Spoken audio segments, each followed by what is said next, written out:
বিসমিল্লাহির রহমানির রহিম। চট্টগ্রাম অনলাইন স্কুলের পক্ষ থেকে আমি মোহাম্মদ আলমগীর, ধর্মপুর বহুমুখী উচ্চ বিদ্যালয় সহকারী শিক্ষক, ফরিদচুরি, চট্টগ্রাম। আমি আজকে আমার ক্লাসে ষষ্ঠ শ্রেণীর শিক্ষার্থীদেরকে স্বাগত জানাচ্ছি। সুপ্রিয় শিক্ষার্থী বন্ধুরা, নিশ্চয়ই তোমরা বাসায় অবস্থান করছো। আজকে আমি তোমাদের সামনে তোমাদের পাঠ্য বইয়ের প্রথম অধ্যায়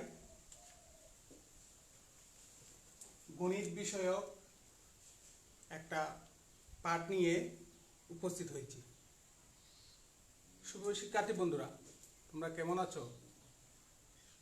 হ্যাঁ, নিশ্চয়ই ভালো আছো। তো আমরা আজকে পাঠ হচ্ছে তোমাদের পাঠ্য বইয়ের প্রথম অধ্যায়ের স্বাভাবিক সংখ্যা ও ভগ্নাংশের একটি পাঠ নিয়ে আমি তোমাদের মধ্যে আলোচনা করব। ষষ্ঠ শ্রেণী। আজকে আমি পাঠ শিরোনাম ঘোষণা করছি। পাঠ শিরোনামের মধ্যে রয়েছে বিভিন্ন পদ্ধতিতে লসাগু এবং গসাগু নির্ণয়। তোমরা লসাগু এবং গসাগু পঞ্চম শ্রেণীতে ভালোভাবে করেছো, আর একটু মডিফাই করে আমাদের ষষ্ঠ শ্রেণীতে দেওয়া হয়েছে। আমি তোমাদের সেই পাঠ সম্পর্কে আজকে আলোচনা করব। তোমরা যারা আজকে আমার লাইভ ক্লাস দেখছ, তোমরা বই, পাঠ্য বই, খাতা, কলম নিয়ে বসে পড়ো। আমি তোমাদের আজকে এই অধ্যায়টা পড়ে কি কি বিষয়ে অবগত হব সেটা আমি প্রথমে তোমাদেরকে বলবো। প্রথম হচ্ছে, এই পাঠ্য বইয়ের তোমাদের 11 পৃষ্ঠার মধ্যে রয়েছে লসাগু এবং গসাগু। তো আমরা আমাদের সেই বইয়ের দিকে খেয়াল করলে তুমি দেখতে পাবে লসাগু এবং গসাগু সম্পর্কে আমাদের বিভিন্ন পদ্ধতিতে করা রয়েছে। তো আজকে এই পাঠ শেষে আমরা কি জানবো সেটা একটু আমরা দেখব। 1 নম্বরে হচ্ছে গসাগু এবং লসাগু কি, এই জিনিসটা আমি সর্বপ্রথম জানতে পারব। দ্বিতীয় হচ্ছে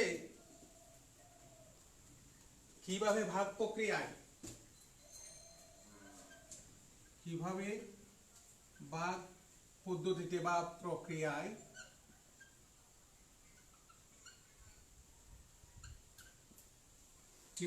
প্রক্রিয়ায় আমি গসাগু নির্ণয় করব।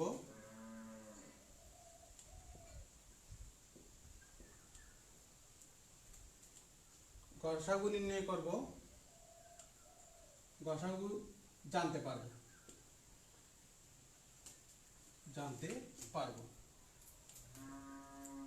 সুপ্রিয় শিক্ষার্থীবৃন্দ, তোমরা মনোযোগ দাও। আমি তোমাদেরকে লক্ষ্য করে তোমাদের জন্য বোর্ডের মধ্যে লিখে দিচ্ছি কিভাবে ইউক্লিডীয় পদ্ধতিতে লসাগু নির্ণয় করা যায়। 3 নম্বরে তোমরা জানতে পারবে কিভাবে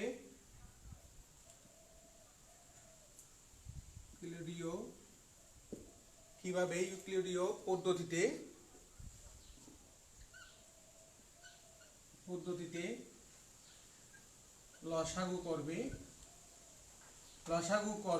লসাগু সম্পর্কে জানতে পারবে। গসাগু জানতে পারবে, লসাগু জানতে পারবে বা বলতে পারবে। তাহলে আজকের আমাদের পাঠ হচ্ছে বিভিন্ন পদ্ধতি রয়েছে ভাগ প্রক্রিয়ায় ইউক্লিডীয় পদ্ধতিতে কিভাবে আমরা লসাগু গসাগু নির্ণয় করব তা আমরা জানতে পারব। তাহলে শিক্ষার্থী বন্ধুরা, তোমরা কি লক্ষ্য করেছো বোর্ডের দিকে? আমরা এই পাঠ, এই অধ্যায় পড়ে কি কি জানতে পারবো? প্রথমে হচ্ছে গসাগু এবং লসাগু কি, কিভাবে ভাগ প্রক্রিয়ায় গসাগু করতে হয় তা জানতে পারবো, কিভাবে ইউক্লিডীয় পদ্ধতিতে লসাগু করতে হয় তা জানতে পারবো। এ পর্যায়ে আমি তোমাদের এই পাঠ শেষে যে জিনিসটা জানতে পারবো সেটা তোমাদেরকে লিখে দেখালাম। এখন আমরা সর্বপ্রথম আমরা আমাদের গসাগু নিয়ে আমরা কথা বলবো। যেমন আমি যদি দুইটা সংখ্যা হিসাব করি, একটা হচ্ছে 12 আর একটা হচ্ছে 30। 12 আর 30 দুইটা সংখ্যা নিলাম। এই দুইটা সংখ্যার গুণনীয়কগুলো আমরা লিখব। গুণনীয়ক এ গুণ, এই দুইটা সংখ্যার আমরা গুণনীয়ক সম্পর্কে লিখব। গুণনীয়ক গুলো হলো এটার যে গুণনীয়কগুলো আছে আমরা লিখব 1 2 3। খেয়াল করছো শিক্ষার্থী বন্ধুরা? খেয়াল করো। এরপরে 4 6 এবং 12, 4 6 এবং 12। এটা হচ্ছে দুইটা সংখ্যা যদি আমি নিই, ওগুলার যদি আমি গসাগু নির্ণয় করতে যাই, সেই ক্ষেত্রে 12 এর যে গুণনীয়কগুলো আছে সেগুলো আমি এখানে লিখলাম। এরপরে আমি লিখব 30 এর। প্রথমে 12 এর গুণনীয়ক দুইটা সংখ্যা নিলাম, এখন আমি 12 এর গুণনীয়কটা লিখলাম। এরপরে আমি লিখব 30 এর। তাহলে সংখ্যা দুইটি এখানে লিখে রাখি, একটা হচ্ছে 12 আর একটা হচ্ছে যে 30। এই 30 এর গুণনীয়কগুলো হলো 1 2 3, 1 2 3, 5 6 10, 5 6 10। শিক্ষার্থী বন্ধুরা, ইচ্ছা করলে তোমরা খাতার মধ্যে একটু করে লিখে রাখতে পারো। 15 এবং 30 এই হচ্ছে 12 এর গুণনীয়কগুলো হচ্ছে 1 2 3 4 6 এবং 12। আর 30 এর গুণনীয়ক হলো 1 2 3 5 6 10 15 30। এই দুইটি সংখ্যার মধ্যে কতগুলা আছে মিল? যেগুলা মিল আছে সেগুলা হবে 12 এবং 30 এর সাধারণ গুণনীয়ক। 12 এবং 30 এর সাধারণ গুণনীয়ক। সাধারণ গুণনীয়ক যেমন গুণনীয়কগুলো হলো সাধারণ, হলো লিখতে পারো কত কত। এখানে আছে 1, মিলে আছে 1 2 2 3 3। তোমরা ভাগ দিবা না এভাবে, আমি তোমাদেরকে বোঝার জন্য জিনিসটা। এখানে 4 আছে, এখানে নাই, এখানে 6 আছে, এখানে আছে, আর বাকি কোনো মিল নাই। তাহলে আমরা এখানে কত কত লিখব? সমান 1 2 3, তারপর আছে আমাদের 6। 1 2 3 এবং 6, এবং 6 লিখতে পারো, এবং কত 6। এই দুইটা সংখ্যার মধ্যে প্রত্যেকের গুণনীয়কগুলা আমরা এখানে নিলাম।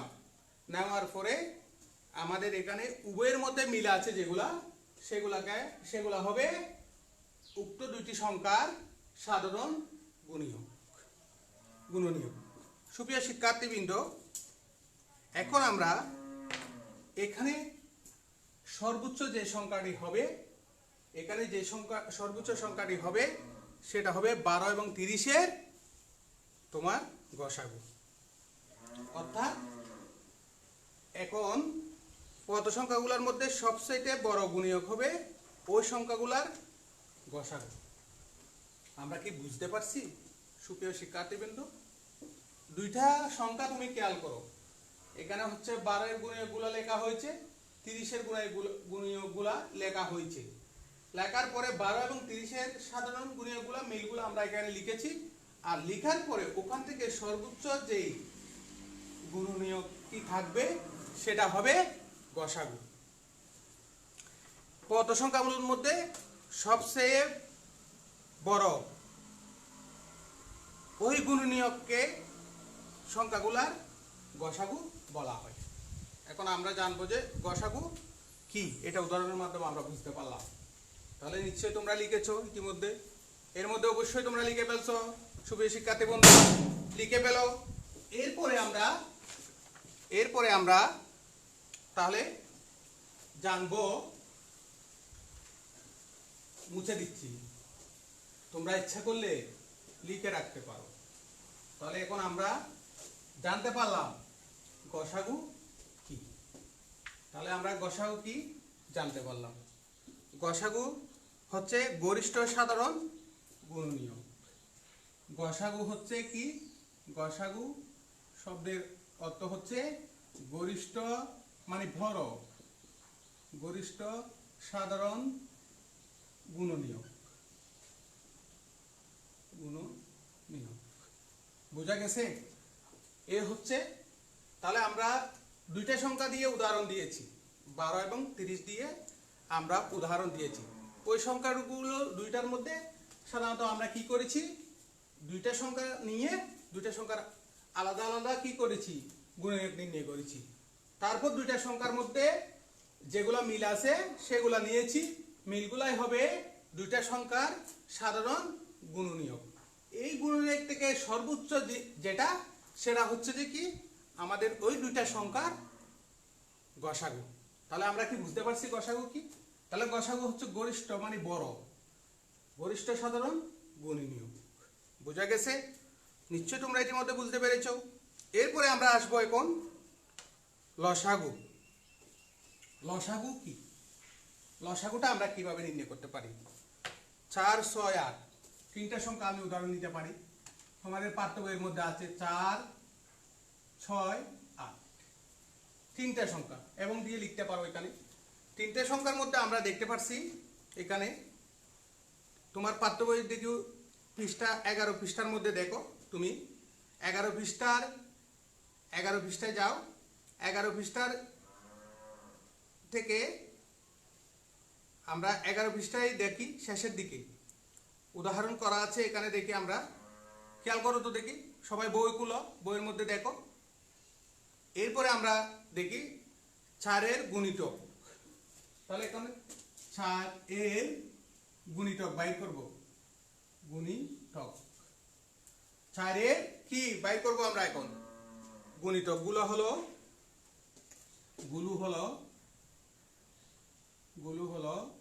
আমরা 1 লিখবো না, এই মৌলিক সংখ্যার মধ্যে আমরা লিখবো 4।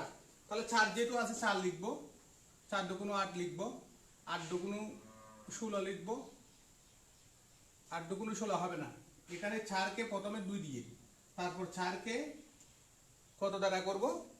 4 কে করব কত দ্বারা? 3 দ্বারা। 3 4 12, 4 4 16, 4 5 20, তারপর হবে 424। এইভাবে লিখতে থাকবো আমরা।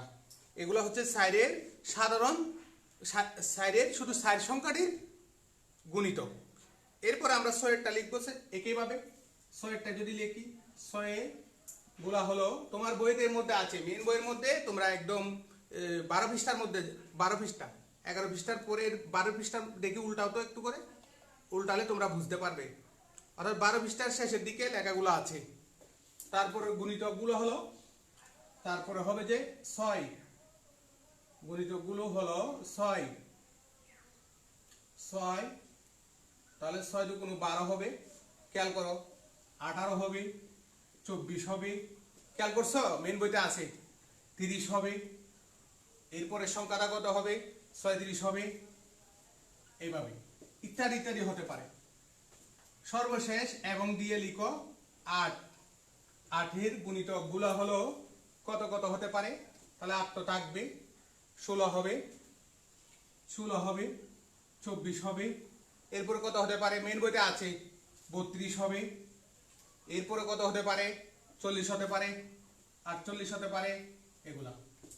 এই 4-এর 6-এর 8-এর গণিতগুলো আমি যখন করেছি তুমি একটু করে খেয়াল করো, এদের সাধারণ গুণিতক রয়েছে, সাধারণ গুণিতক। এখন আমরা 4 খেয়াল করি, 4 এখানে লিখি, 4, 6, 8 এর সাধারণ গুণিতক, সাধারণ গুণিতক কত হবে? এই 3টার সাধারণ গুণিতক হলো কত? 2টা আছে, মনে করো এখানে মিলে আছে কত কত, খেয়াল করো, 24 এইভাবে, তাহলে 24 একটা হবে যেটা মিলে আছে, এই 24টা হবে গুণিতক। এইভাবে যদি তুমি আরো এইভাবে যেতে থাকো, কিছুক্ষণ পরে গিয়ে সাপোজ হয়তো 48 এটা মিলতে পারে।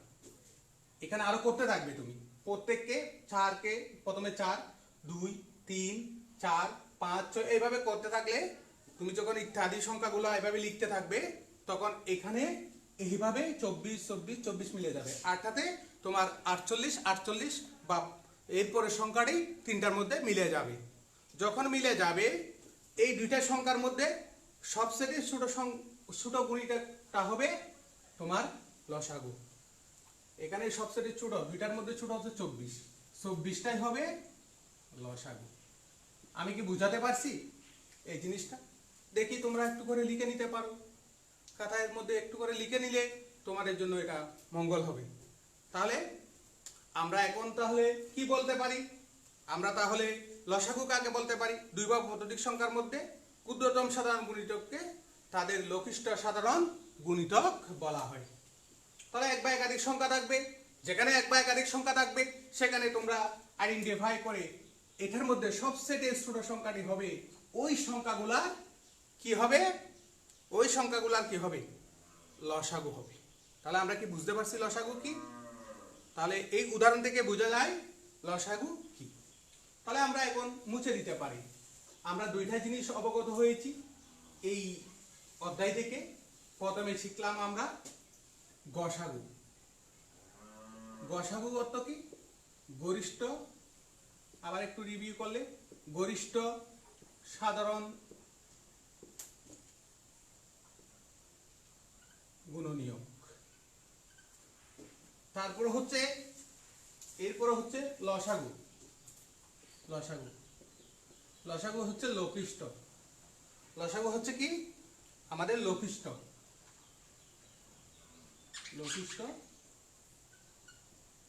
সাধারণ গুণিতক। দেখিও আবার এটাকে গুণনীয়ক করে ফেলবে না, গুণিতক। তাহলে আমরা এখন কি বুঝলাম?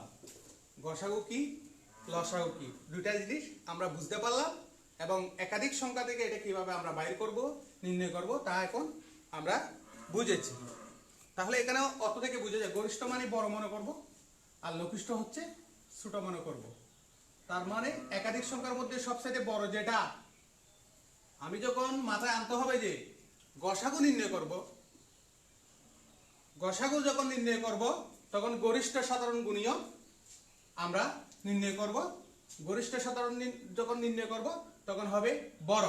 লঘিষ্ঠ শব্দের অর্থ হচ্ছে ছোট, অর্থাৎ একাধিক গুণিতকগুলোর মধ্যে যেটা ছোট সেটা সংখ্যাগুলোর লসাগু হবে, আর যেটা বড় সেটা কি হবে? গসাগু হবে। আমি তাহলে আমাদের যে পদ্ধতি সেই ভাগ প্রক্রিয়ায় আমি ছোট্ট একটা এই তোমাদের গসাগু করে দেব। যেমন 12, তারপরে থাকতে পারে 18, 30। এখানে এটাকে আমি ভাগ প্রক্রিয়ায় করব।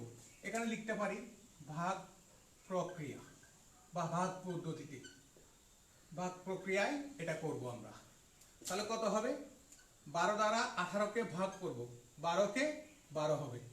খেয়াল করো তো সুপ্রিয় শিক্ষার্থী বন্ধুরা, তাহলে বিয়োগ করলে 6 হবে, আবার এখানে এসে এটা বসবে কত 12 বসবে।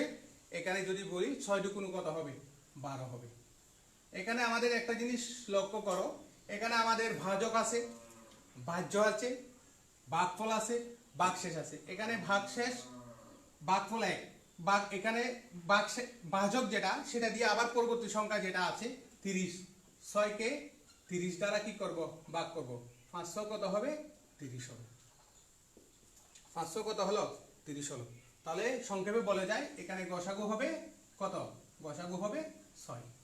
এটা হচ্ছে ভাগ পদ্ধতিতে কি দেখালাম বন্ধুরা। ছোট বন্ধুরা তোমরা কি খেয়াল করছো, কি ভালো লাগতেছে না ক্লাস? অ্যাবসেন্ট মাইন্ডে আছো? না না, হোয়াইট বোর্ডের দিকে একটু তাকাও, দেখো তো কত সুন্দর করে লিখেছি এখানে। এরপরে আমরা যাব আমাদের ইউক্লিডীয় পদ্ধতিতে আমরা একটা লসাগু নির্ণয় করে দেখাবো। তাহলে আমরা একটা লসাগু নির্ণয় করি। সুপ্রিয় শিক্ষার্থী বন্ধুরা, আমরা এটা করে এই ইউক্লিডীয়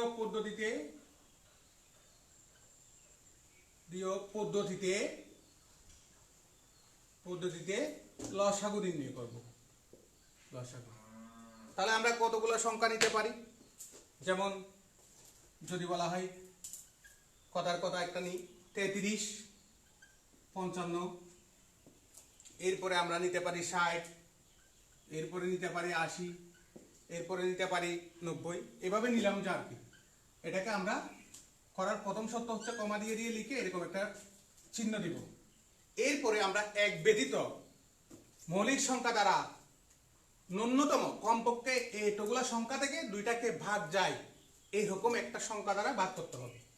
দুইটাকে ভাগ না গেলে হবে না, এটা তিনটাকেও যেতে পারবে, চারটাকেও যেতে পারবে, তবে ন্যূনতম কমপক্ষে দুইটা সংখ্যাকে কি করতে হবে ভাগ করতে হবে। সুপ্রিয় শিক্ষার্থী বন্ধু দেখো তো, তাহলে আমরা শুরু করবো সিরিয়াল দিয়ে, এক ব্যতীত পরে 2 দিয়ে যাচ্ছে। তাহলে 2 দিয়ে যদি যায় এটা 33 হয়, এটা 55 হয়, এটা কত হয় 30 হয়, এটা কত হয় 40 হয়, এটা কত হয় 45 হয়। এরপরে আবার 2 দিয়ে যায় কিনা দেখো, এই দুইটাকে 2 দিয়ে যায়, একটু দ্রুত করতে হবে। আর যেগুলাকে ভাগ যাবে না সেগুলো এখান থেকে দেখে দেখে বন্ধুরা বসাই দিব। তাহলে এখানে 15 হবে, এখানে 20 হবে, এখানে কত 45 হবে। খেয়াল করতে হবে, একটু করে খেয়াল করলে তোমরা সকলে বুঝতে পারবে। সুপ্রিয় শিক্ষার্থী বন্ধুরা খেয়াল করো। এরপরে আমরা আবার কত দ্বারা দিব, 3 দ্বারা দিব। 3 দ্বারা দিলে 11 হয়। তারপর এখানে 55 ঠিক ঠিক বসে যাবে, 15 বসে যাবে, 55 ঠিক ঠিক বসে যাবে। এখানে 15, এখানে 3 5 15 হবে, এখানে 20 বসে যাবে, আর এখানে কত হবে 15 হবে। খেয়াল করছো? এরপরের লাইন 3 এর পরে ধারাবাহিক যাব আমরা 5 দিয়ে দিলে এটা 11 ঠিক ঠিক বসে যাবে, 5 11 55 বসে যাবে। এখানে আমাদের 1 বসে যাবে, 4 বসবে, এখানে 3 বসবে, অর্থাৎ ভাগ যেটাকে যায় সেটা বসাই দিলাম। এরপরে যাচ্ছে যে দুইটাকে 11 দ্বারা, তাহলে 11 দ্বারা দিলে হয় 11 1 1 1 আর 4 3। তাহলে ইতিমধ্যে আর ভাগ যাচ্ছে না, দুইটা সংখ্যা এখানে রয়েছে। 7 দ্বারা যদি দিই একটাকে যাচ্ছে, 3 দ্বারা দিলে আর একটাকে যাচ্ছে। সুতরাং আমাদের ভাগ ইউক্লিডীয় পদ্ধতিতে যদি আমরা লসাগু নির্ণয় করতে যাই, সংখ্যাগুলোর মধ্যে কমপক্ষে ন্যূনতম দুইটা সংখ্যাকে ভাগ যেতে হবে। একাধিক ভাগ গেলে কোনো সমস্যা হবে না। যদি কোনো দুইটা সংখ্যাকে ভাগ করা না যায় তাহলে সেটা আমরা ভাগ দিতে পারবো না। তাহলে এখন তাহলে আমরা লসাগুটা নির্ণয় করে দিই। সুপ্রিয় শিক্ষার্থী বন্ধুরা, আমি আমার ক্লাস শেষের দিকে, এখন এটা আমি লসাগু করব। লসাগু, তাহলে লসাগুর নিয়ম হচ্ছে কি, এগুলা দেখে দেখে লিখা। 2 গুণ 2 গুণ, তারপর হচ্ছে 3 গুণ 5 গুণ 11 গুণ কত হবে 11 গুণ 11 পর্যন্ত, 11 পর্যন্ত, 11 পর্যন্ত। তাহলে 11 পর্যন্ত লিখে ফেললাম, আর বাকিগুলা আমাদের লেখার প্রয়োজন নাই। এরপর আমরা এই 4 5 11 লিখলাম। তাহলে এখানে 3 2 আমাদের 3 4 লিখতে হবে। 3 4, এখানে 3 4 আছে, তাহলে 3 আর 4 লিখবো। টোটাল করব আমরা এটাকে, 2 2 গুণ 4 হবে। আমাদের যদি ক্যালকুলেটর মেশিন হাতে না থাকে আমরা এভাবে করতে পারি। 2 2 গুণ 4, 3 4 12, 5 12 60। তাহলে আমরা 60 লিখলাম। 60 লিখলাম, তারপর আমাদের এখানে 5 11 55, 3 4 12, এইভাবে গুণ করে আমরা এখানে, তাহলে এখানে হবে কত 2 2 3 3 4 5 11, টোটাল হবে গুণ করলে 7900 কত হবে? সুপ্রিয় শিক্ষার্থী বন্ধুরা কত হবে? ক্যালকুলেটর মেশিন দেখো, আর যদি না থাকে এভাবে আমি আলাদা করতে বলছি, এভাবে করো, তাহলে 7920 হবে তোমাদের লসাগু। তাহলে আমরা ক্লাস শেষ করব। ক্লাস শেষ করার আগে আমাদের পাঠ্য বইয়ের প্রথম অধ্যায়ের যে এগুলা বলেছি তোমাদেরকে আমি, এগুলা নিশ্চয়ই তোমাদের মনে আছে, পৃষ্ঠার কথা বলা হয়েছে, ওই পৃষ্ঠার মধ্যে এগুলো আছে, পৃষ্ঠা 11 পৃষ্ঠা 12 পৃষ্ঠার মধ্যে আছে। আমরা 1.8 এটা থেকে আমরা শুরু করেছি আর কি। তাহলে আমরা শেষ করব। শেষ করার আগে দুইটা পদ্ধতি আমরা একটু করে বলি। একটা হচ্ছে ভাগ প্রক্রিয়া, একটা গসাগু করেছি, আর হচ্ছে ইউক্লিডীয় পদ্ধতিতে লসাগু করে তোমাদেরকে দেখালাম। সুপ্রিয় শিক্ষার্থী বন্ধু, আগামী ক্লাসে তোমাদের সামনে আমি এই ম্যাথ নিয়ে, গণিত নিয়ে উপস্থিত হব এই অধ্যায় থেকে। আজকের পাঠ শিরোনাম ছিল আমাদের বিভিন্ন পদ্ধতিতে লসাগু এবং গসাগু নির্ণয় করা। তো আজকে আমরা আমাদের পাঠ সমাপ্তি করতে যাচ্ছি। বন্ধুরা, তোমাদের একটা ছোট্ট একটা বাড়ির কাজ রয়েছে, সেটা হচ্ছে যে তোমরা একটা এই ভাগ প্রক্রিয়ায় তোমাদের ইচ্ছে মতো দুইটা সংখ্যা বা তিনটা একাধিক সংখ্যা নিয়ে ভাগ প্রক্রিয়ায় একটি গসাগু করে আনবে, আর ইউক্লিডীয় পদ্ধতিতে একটা লসাগু করে আনবে। এই দুইটা তোমাদের বাড়ির কাজ আমি দেখব। অর্থাৎ তোমরা যদি আমার এখানে কমেন্ট বক্সের মধ্যে পাঠাও, তাহলে আশা করি আমি এটা দেখে তোমাদেরকে দেখে দিতে পারবো। আজকের মতো সুপ্রিয় শিক্ষার্থীবৃন্দ, আমি মোহাম্মদ আলমগীর, সহকারী শিক্ষক, ধর্মপুর বহুমুখী উচ্চ বিদ্যালয়। প্রথমে তোমাদেরকে পরিচয় দিয়েছিলাম। আজকের এই চট্টগ্রাম অনলাইন স্কুলের এই পক্ষ থেকে আমি তোমাদের বিদায় নিচ্ছি। তো আগামী ক্লাস দেখার আমন্ত্রণ জানিয়ে আমি আমার আজকের লাইভ ক্লাস এখানে শেষ করলাম। ধন্যবাদ সবাইকে। পরবর্তী ক্লাস দেখার জন্য আমন্ত্রণ রইল। ধন্যবাদ।